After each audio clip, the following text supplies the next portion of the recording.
नमस्कार दोस्तों, IPO overview में आपका स्वागत है। आज के इस वीडियो में हम ट्रेक्सन टेक्नोलॉजीज के आईपीओ का ओवरव्यू करेंगे।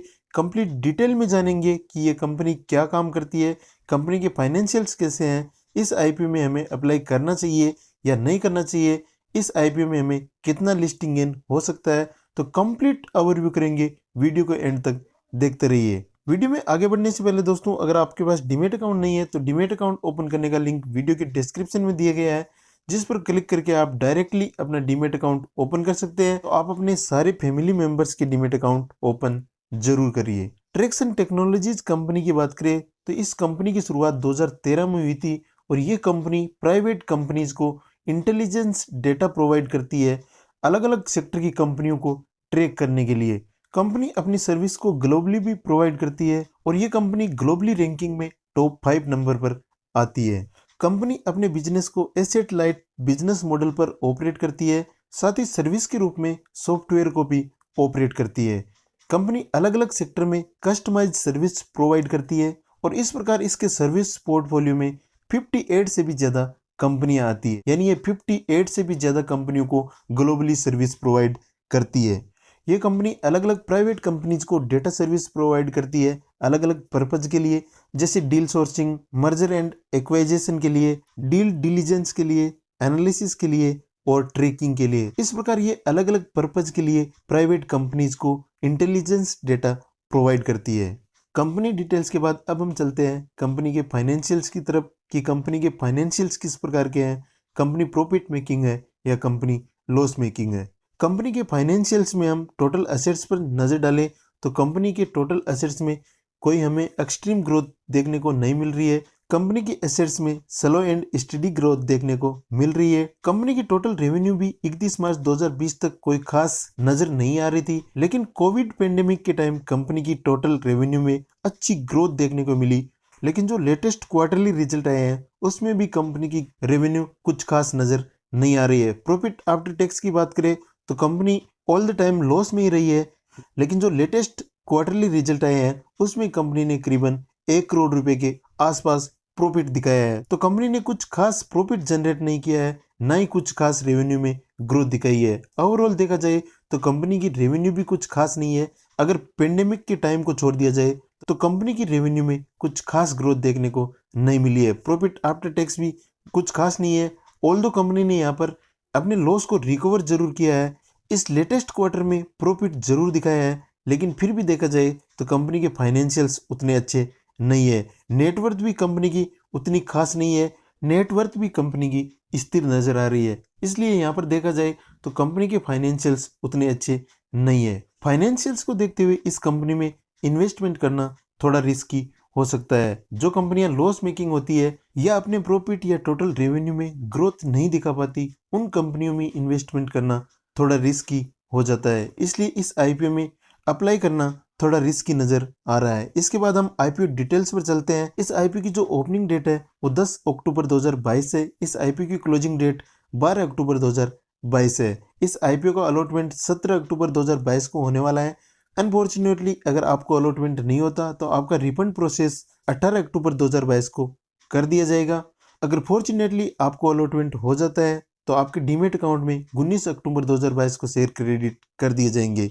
इस आईपीओ की लिस्टिंग डेट 20 अक्टूबर 2022 है। इस आईपीओ की टोटल साइज 309.38 करोड़ रुपए है। इस आईपीओ की लिस्टिंग बीएसई और एनएसई पर होने वाली है और इस आईपीओ का लॉट साइज 185 शेयर्स का है। इस आईपीओ के इंपॉर्टेंट कोटाज की बात करें तो क्यूआईबी कैटेगरी के लिए 75% का कोटा अलॉट किया गया है, एचएनआई कैटेगरी के लिए 15% का कोटा अलाउ किया गया है और रिटेल कैटेगरी के लिए 10% का कोटा अलाउ किया गया है। इस कंपनी के प्रमोटर है नेहा सिंह एंड अभिषेक गोयल। इस कंपनी में प्रमोटर्स की होल्डिंग्स की बात करें तो प्री इश्यू प्रमोटर्स होल्डिंग है 50.93% और आईपीओ इश्यू के बाद प्रमोटर्स की जो होल्डिंग शेष रहेगी वो 35.65% रहेगी। तो प्रमोटर्स होल्डिंग को भी देखा जाए तो यहाँ पर जिस कंपनी में प्रमोटर्स की होल्डिंग 40% से कम होती है उस आईपीओ में इन्वेस्टमेंट करना बहुत ही रिस्की होता है। इसलिए हम प्रमोटर्स होल्डिंग को देखकर भी इस आईपीओ में इन्वेस्टमेंट करने का डिसीजन ले सकते हैं और उन कंपनीज से हमें दूर रहना चाहिए जिस कंपनी में प्रमोटर्स होल्डिंग 40% से कम होती है। इसके बाद इस आईपीओ में लिस्टिंग गेन की बात करें, यानी अगर आप इस आईपीओ में अप्लाई करते हैं तो आपको कितना लिस्टिंग गेन हो सकता है, डिपेंड करेगा इसकी मार्केट डिमांड पर। मार्केट डिमांड देखने के लिए हमें जीएमपी रेट्स को देखना पड़ेगा, यानी इस आईपीओ का ग्रे मार्केट प्रीमियम अभी कितना चल रहा है। तो इस आईपीओ के ग्रे मार्केट प्रीमियम को देखें तो 10 अक्टूबर जो आज इसकी ओपनिंग डेट है के लेटेस्ट डेटा को देखें तो यहाँ पर इस आईपीओ की ग्रे मार्केट प्रीमियम 6 रुपये के करीबन चल रहा है। और इसको हम परसेंटेज में देखें तो करीबन 7.5% है, जो बहुत ही कम है। जिस आईपीओ का ग्रे मार्केट प्रीमियम 20 से 30% से कम होता है उस आईपीओ में अप्लाई करने का कोई भी बेनिफिट हमें नहीं मिलता है। अगर हम लिस्टिंग गेन के पॉइंट ऑफ व्यू से किसी आईपीओ में अप्लाई करते हैं तो उस आईपीओ में हमें लिस्टिंग गेन होने की पॉसिबिलिटी कम से कम 20 या 30% होनी चाहिए। इस आईपीओ में हमें ग्रे मार्केट प्रीमियम को देखें तो लिस्टिंग गेन होने की पॉसिबिलिटी सिर्फ 7% के आसपास है, जो बहुत ही कम है। तो यहाँ पर दोस्तों इस आईपीओ में लिस्टिंग गेन होने के चांसेस आज की डेट में बहुत ही कम नजर आ रहे हैं। अगर मार्केट इस आईपीओ को सपोर्ट करता है तो इस आईपीओ में हमें लिस्टिंग गेन थोड़ा ज़्यादा भी देखने को मिल सकता है, वो मार्केट की कंडीशंस पर डिपेंड करेगा। आज की डेट में इस आईपीओ में लिस्टिंग गेन होने के चांसेस बहुत ही कम है। इसके बाद हम फाइनल वर्डिक्ट पर आते हैं कि हमें इस आईपीओ में अप्लाई करना चाहिए या नहीं करना चाहिए। दोस्तों अगर आप इस आईपीओ में लॉन्ग टर्म इन्वेस्टमेंट की सोच रहे हैं तो इस आईपीओ में आपको बिल्कुल भी इन्वेस्टमेंट नहीं करना चाहिए, क्योंकि इस आईपीओ का जो प्राइस बैंड है वो भी कंपनी ने बहुत ही ज़्यादा रखा है। इससे पहले वाला जो आईपीओ आया था इलेक्ट्रॉनिक स्मार्ट इंडिया लिमिटेड, उसका जो प्राइस था वो कहीं ना कहीं जस्टिफाइड था, रीजनेबल था। और इस आईपीओ का जो प्राइस बैंड है वो बहुत ही ज़्यादा है। इस आईपीओ का प्राइस बैंड 75 to 80 रुपीज़ है। तो प्राइस बैंड को देखें तो यहाँ पर इस आईपीओ में प्राइस बैंड ज़्यादा है। इसका वैल्यूएशन कंपनी ने बहुत ही ज़्यादा किया है। इस प्राइस बैंड की ये कंपनी अभी तो फिलहाल नज़र नहीं आ रही है। और अगर आप इस आईपीओ में लिस्टिंग गेन के लिए अप्लाई करना चाहते हैं तो भी इस आईपीओ में लिस्टिंग गेन भी होने के चांसेस बहुत ही कम है, क्योंकि इस आईपीओ की मार्केट में डिमांड बहुत ही कम है, बहुत ही लो है। इसलिए इस आईपीओ में लिस्टिंग गेन होने के चांसेस बहुत ही कम है।